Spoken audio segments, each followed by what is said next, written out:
विनाशकलिङ्गं तत्प्रणमामि सदा शिवलिङ्गम् देवमुनिप्रवरार्चितलिङ्गं कामदहन करुणाकरलिङ्गम्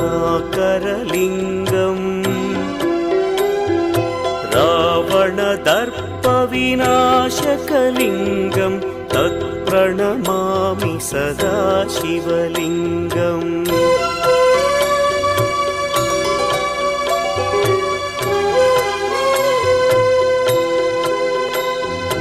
सर्वसुगन्धसुलेपितलिङ्गं बुद्धिविवर्धनकारणलिङ्गं सिद्धसुरासुरवन्दितलिङ्गं तत्प्रणमामि सदा शिवलिङ्गं कनकमहामणिभूषित